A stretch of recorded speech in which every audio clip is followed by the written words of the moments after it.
Quando eu terminei de ler Uma Questão de Vida e Morte, parecia que eu tinha acabado de sair de um daqueles filmes bem dramáticos que tocam no fundo da alma e que se arrastam com você durante um bom tempo.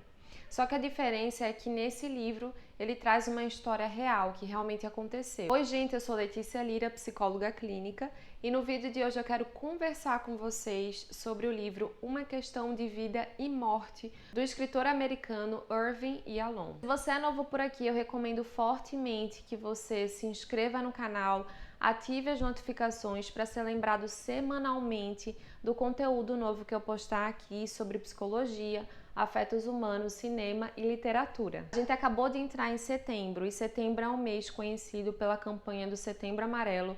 Para quem não conhece, é uma campanha que visa conscientizar e prevenir o suicídio. E por isso eu quero trazer filmes e livros aqui que falem sobre o suicídio de alguma forma ou falem sobre a nossa finitude, sobre a morte, né? E Uma Questão de Vida e Morte retrata sobre o tema do luto, sobre o tema da morte, e eu pretendo aqui nas próximas semanas de setembro trazer obras que falem mais sobre essas temáticas. Vamos lá? Tudo começa com um casal que é o próprio escritor do livro, com a sua esposa, que é o Irving, junto com a Marilyn, e esse casal está casado, pasmem, há 65 anos, e aí ela descobre um câncer terminal. E ela decide propor para ele que eles escrevam juntos um diário que relate a trajetória desde o adoecimento até o tratamento e como foi para cada um dos dois. O livro vai se desdobrando entre os dois olhares alternados do casal, cada um vai trazendo seus medos, expectativas, questionamentos, inseguranças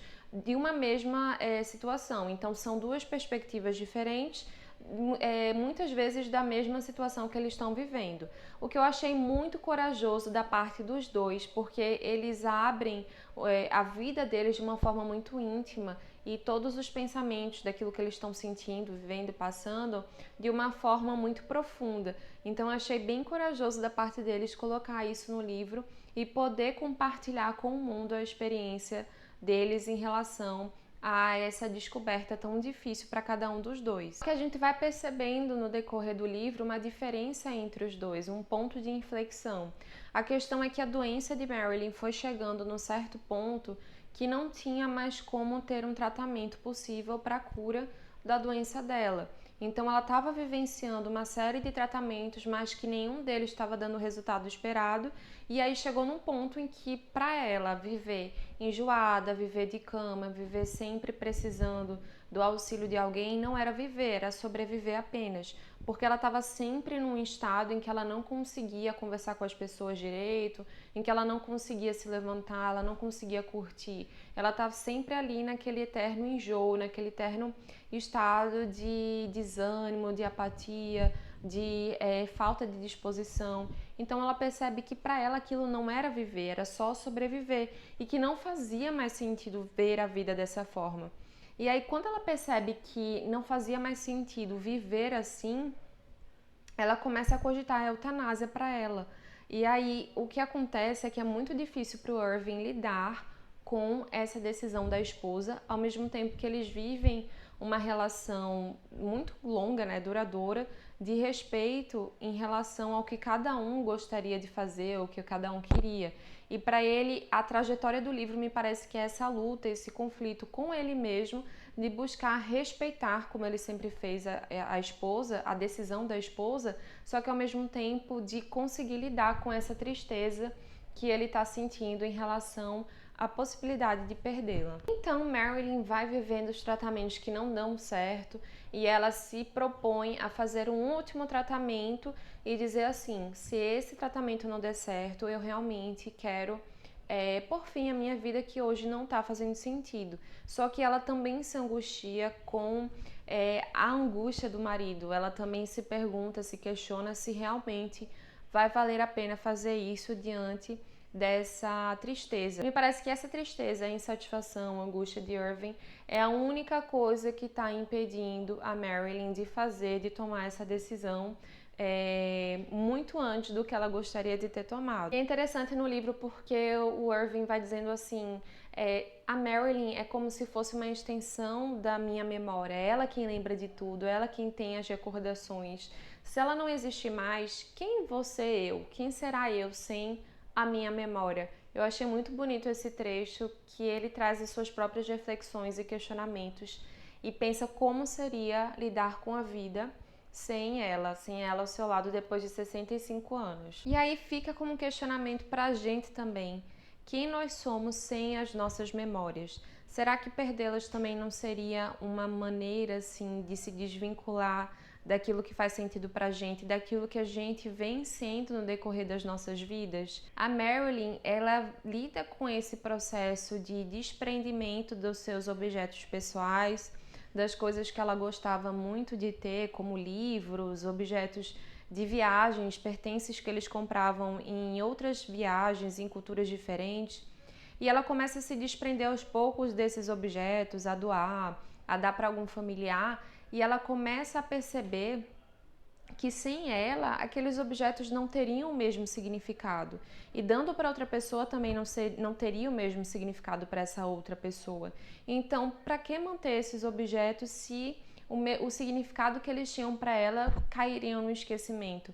Isso também ficou comigo de alguma forma, porque os objetos que a gente se relaciona no nosso dia a dia, eles também recebem um significado, o sentido que nós mesmos damos para esse objeto. O que eu acho interessante, porque cada um de nós vamos ter visões diferentes sobre objetos que parecem ser iguais superficialmente, mas que para cada um vai significar algo diferente. Eu senti que Marilyn conseguiu descrever nas suas experiências do dia a dia, nos seus pensamentos e nessa aproximação com a finitude dela, uma serenidade muito grande. Ela conseguiu trazer essa aceitação que eu falei no começo em relação à sua vida, ao findar da sua vida, porque ela também foi percebendo que ela não se arrependia das coisas que ela tinha vivido, ela não se arrependia das relações que ela teve, ela não se arrependia da forma como ela se relacionou com as pessoas, como ela se dispôs,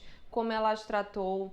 E tudo que ela tinha feito em sua vida em relação a experiências profissionais, pessoais, ela via com muito sentido. Então, tudo que ela tinha vivido trazia essa serenidade, essa aceitação do findar da sua vida, porque ela conseguia perceber que para ela a sua vida foi exatamente o que ela queria fazer, o que ela esperava, e ela sempre procurou viver essa coerência entre aquilo que ela sentia, pensava e agia.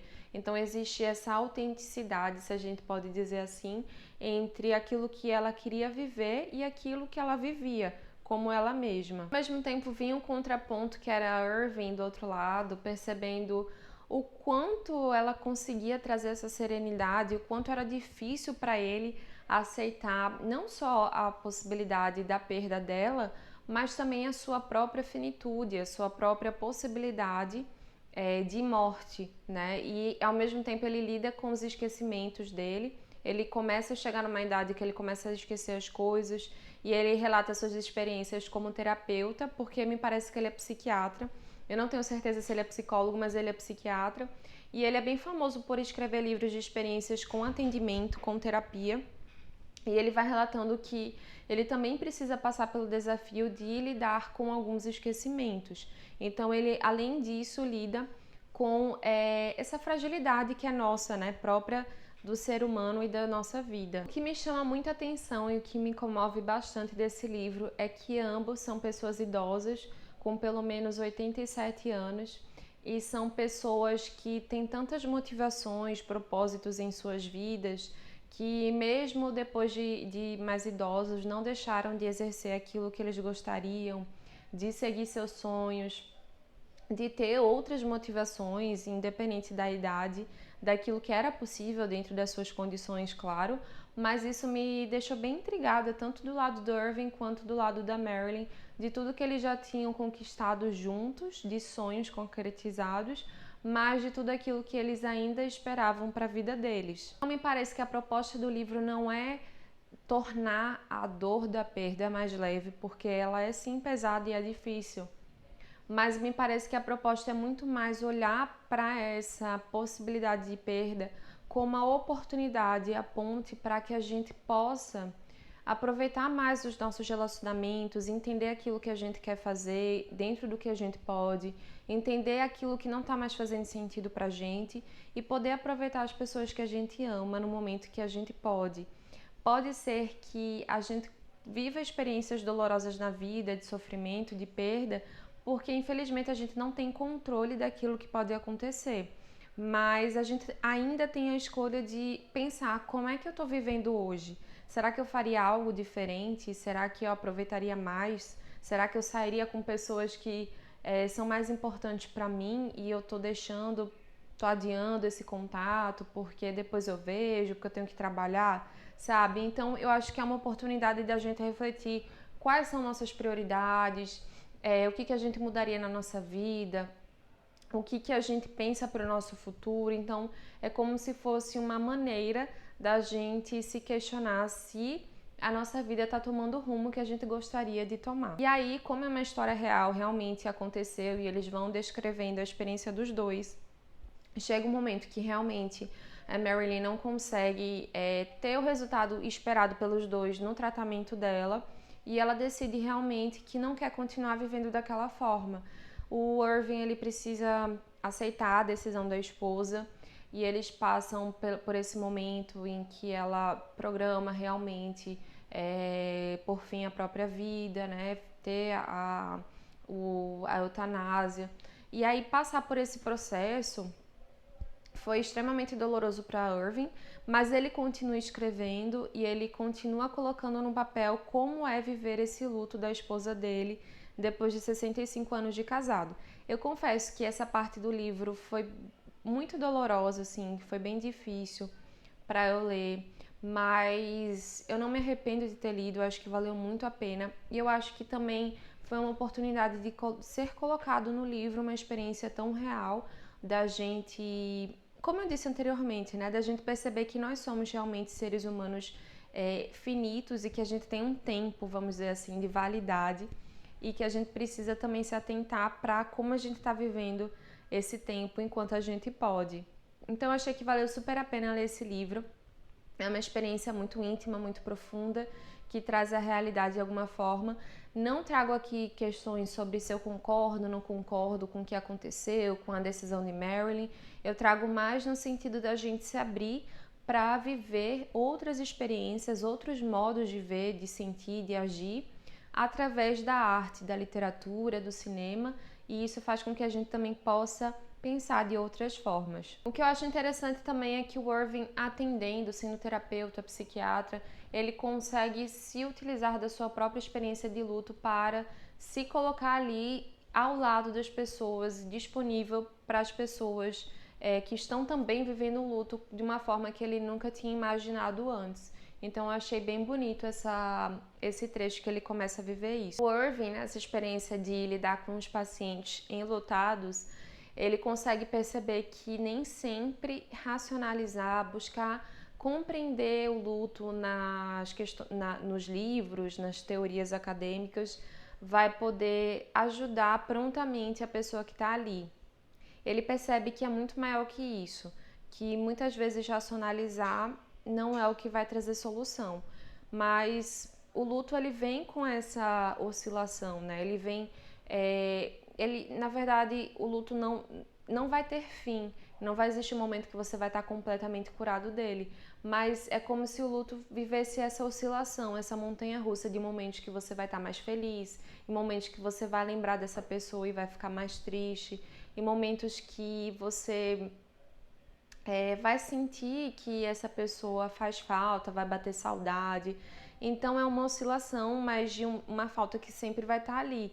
Eu achei interessante que o Irving, através dos seus escritos, ele consegue de alguma forma dar sentido para essa falta e também ajudar outras pessoas nessa perda. Aí, no final das contas, o Irving não se livra dessa dor da perda, mas ele procura encarar e acolher essa dor.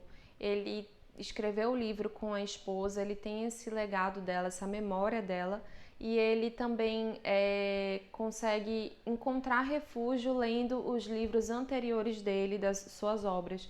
Então ele encontra um refúgio na arte, nesse criar. em poder também se doar para as outras pessoas no seu trabalho.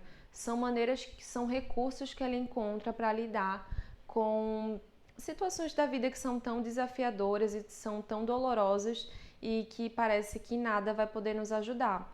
Mas ele consegue encontrar conforto, né, sentido nesses recursos artísticos. E assim o Irving e a Marilyn puderam nos proporcionar um presente, um livro, uma obra que nos proporciona a experiência de vida deles, experiências que fazem parte, que foram muito particulares, mas que fazem parte da vida de todos nós, ou vai fazer parte em algum momento, e isso nos coloca de frente com todas as nossas fragilidades humanas, como a angústia, a solidão, a tristeza, a perda, o fim, né, a nossa finitude. E eu acredito que seja uma obra que vale a pena ser lida. Se você gostou do vídeo, se inscreve no canal, curte, compartilha, porque isso ajuda o YouTube a compartilhar esse vídeo para outras pessoas que se interessem pela temática.